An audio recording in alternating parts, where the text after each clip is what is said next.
Rupee network நண்பர்கள் அனைவருக்கும் வணக்கம். டிஸ்க்ளைமர்: இந்த வீடியோ ஃபுல்லா எஜுகேஷனல் பர்பஸ்க்காக கிரியேட் செய்யப்பட்டது. இதுல எந்த ஒரு பங்கையும் வாங்குங்க அல்லது வித்துருங்க நான் ஸ்டாக் ரெக்கமெண்டேஷன்ஸோ டிப்ஸோ கொடுப்பது கிடையாது. நான் செபி ரிஜிஸ்டர்ட் அட்வைசரும் கிடையாது. இன்னைக்கு நம்ம பார்க்க போற வீடியோ டிப்ஸ் மியூசிக் அப்படின்னாவே மோஸ்ட்லி எல்லாத்துக்கும் தெரிஞ்சிருக்கும்.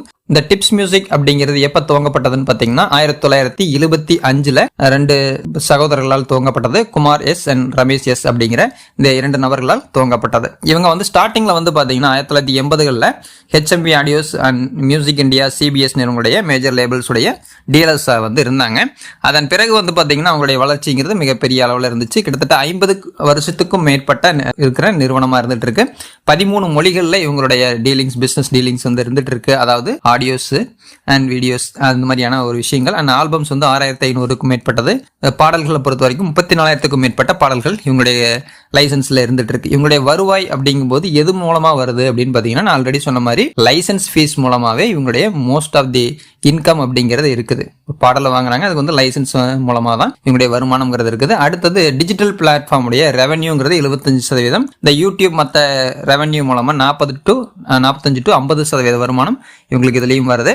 அண்ட் அடுத்தது மற்ற அதர் டிஜிட்டல் பிளாட்ஃபார்ம்ஸ் மூலமா 25 to 30% வருமானம் வந்துட்டு இருக்கு. இது மட்டும் இல்லாம ஒரு 25% வருமானம்ங்கிறது எதன் மூலமா இருக்கு அப்படின்னு பாத்தீங்கன்னா, டிவி அண்ட் பப்ளிக் பெர்ஃபார்மன்ஸ் மூலமா இவங்களுக்கு ரெவன்யூ கிடைச்சிட்டு இருக்கு. உங்களுக்கு தெரிஞ்சிருக்கும் இந்த இவங்களுடைய வருவாய் எந்த மாதிரி இருக்குதுன்னு. சரி, அந்த ரெவன்யூங்கிறது எப்படி இருக்குது அப்படின்னு பாத்தீங்கன்னா, 2022ல 135 கோடியா இருந்தது. 2023ல 186 அப்படியே டெவலப் ஆயிட்டே தான் போயிருக்கு. 2025ல 310 கோடி, 2026ல 375 கோடி ரூபாய் அளவுக்கு இவங்களுடைய ரெவன்யூ இருந்துச்சு. இவங்களுடைய நெட் ப்ராஃபிட் 64 கோடி 76.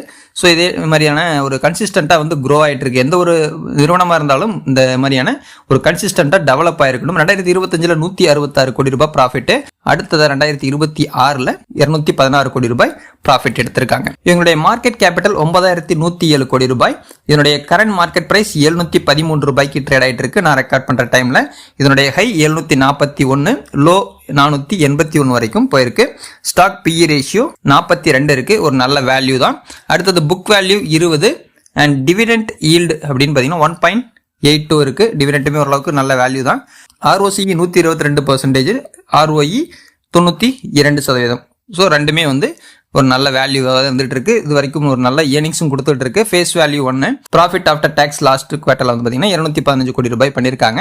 இந்த நிறுவனத்துக்கு கடன் அப்படிங்கிறது 0.02%. கிட்டத்தட்ட கடன் ரொம்ப ரொம்ப குறைவு. எவ்வளவு கடன் இருக்கு அப்படின்னு பாத்தீங்கன்னா 5 கோடி ரூபாய் கிட்ட இவங்களுக்கு கடன் இருக்கு. அடுத்தது எந்த நிறுவனமா இருந்தாலும் நம்ம CAGR ரேஷியோ பார்ப்போம். அதுல 10 வருஷத்துல 62%, 5 வருஷத்துல 44%, 3 வருஷத்துல 34, 1 வருஷத்துல 15. ரிட்டர்ன் ஆன் ஈக்விட்டி அப்படின்னு பார்க்கும்போது 10 வருடத்துல 60%. அடுத்தது டெவலப் ஆயிட்டு தான் இருந்திருக்கு. 5 வருஷத்துல 80, 3 வருஷத்துல 86, லாஸ்ட் இயர்ல 92% ரிட்டர்ன் ஆன் ஈக்விட்டி இருந்திருக்கு. இவங்களுடைய பிக்ஸ்டு அசட்ஸ் அப்படின்னு பாத்தீங்கன்னா 2023ல 5 கோடியா இருந்தது. 2025ல 7 கோடி, 2026ல 14 கோடி ரூபாய் அளவுக்கு இவங்களுடைய பிக்ஸ்டு அசட்ஸ் டெவலப் பண்ணிருக்காங்க.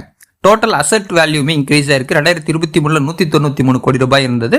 2026ல 362 கோடி ரூபாயா டெவலப் ஆயிருக்கு. அடுத்து இவங்களுடைய ஹோல்டிங் அப்படிங்கிறது ப்ரமோட்டர்ஸ்ட 64% இருக்கு. அது ஆவரேஜா சேம் அதே பேட்டர்னையே ஃபாலோ பண்ணிருக்காங்க 2026 வரைக்கும்.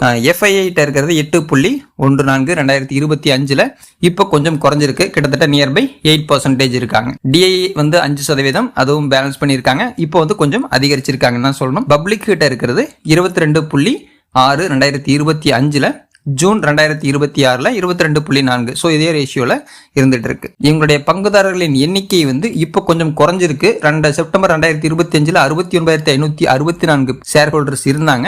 இப்பத்த சுச்சுவேஷன்ல 62,003 பேர் இவங்களுடைய பங்குதாரர்களா இருந்துட்டு இருக்காங்க. இந்த பங்கை வச்சிருக்கவங்களுக்கு எந்த அளவுக்கு வருவாய் கொடுத்துருக்குது அப்படிங்கிற ஒரு ஹிஸ்டரி நம்ம பார்ப்போம். இதே மாதிரி கண்டினியூஸா நமக்கு பாசிட்டிவாவே போகும்னு சொல்ல முடியாது. இந்த நிறுவனத்தினுடைய பர்ஃபார்மன்ஸை பொறுத்து ஏறலாம், பங்கினுடைய விலையும் இறங்கலாம், வருமானமும் அதே மாதிரி தான். ரிஸ்க் நிறைந்தது அப்படிங்கிறத மறந்துடாதீங்க. முதல் ஒரு 10 வருஷத்துக்கு முன்னாடி வாங்கியிருந்தாங்க அப்படின்னா 60% ப்ராஃபிட், 7 வருஷத்துக்கு முன்னாடி வாங்கியிருந்தாங்கன்னா 99% ப்ராஃபிட், 5 வருஷத்துக்கு முன்னாடி வாங்கியிருந்தால் கூட 42% ப்ராஃபிட், 3 வருஷத்துக்கு முன்னாடி 34, 2 வருஷத்துக்கு முன்னாடி 7, 1 வருஷத்துக்கு முன்னாடி வாங்கியிருந்தால் கூட 17% ப்ராஃபிட். ஸோ இதனுடைய பங்குதாரர்களுக்கு நல்ல வருமானத்தை எட்டி கொடுத்துருக்காங்கன்னு தான் சொல்லணும்.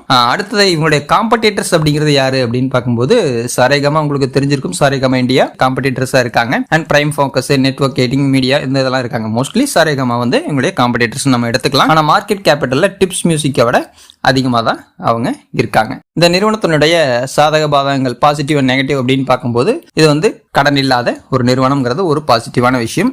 அதே மாதிரி 5 வருஷத்துடைய CAGRங்கிறது 38% இருக்குதுங்கிறதும் ஒரு பாசிட்டிவ்.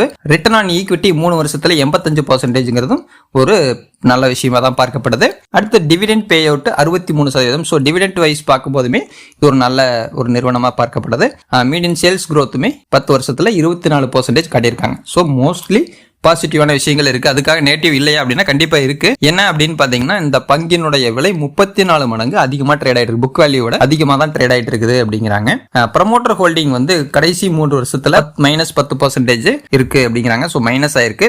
ஒர்க்கிங் கேபிட்டலுமே வந்து இன்க்ரீஸ் ஆயிருக்கு. 70ல இருந்து 192 மாறி இருக்கு. இந்த 3 விஷயங்களும் நெகட்டிவான விஷயங்கள். இன்னுமே வந்து இதே மாதிரியான மூமெண்ட்லயே போகும் இந்த பங்கு அப்படின்னு நம்ம சொல்ல முடியாது. இப்போதைக்கு இந்த பங்குதாரர்களுக்கு பெரிய அளவுல நஷ்டத்தை கொடுக்கல, ஒரு நல்ல ஒரு ரெவன்யூ கொடுத்திருக்கு அண்ட் டிவிடெண்டும் கொடுத்திருக்கு அப்படின்னு சொல்லலாம். இந்த பங்கை பத்திர கருத்துக்களை நீங்க கமெண்ட்ல பதிவு பண்ணுங்க. அடுத்து எந்த நிறுவனத்தினுடைய அனாலிசிஸ் வேணும் அப்படிங்கிறதையும் கமெண்ட்ல பதிவு பண்ணுங்க. மீண்டும் அடுத்த வீடியோ சந்திக்கலாம். நன்றி, வணக்கம்.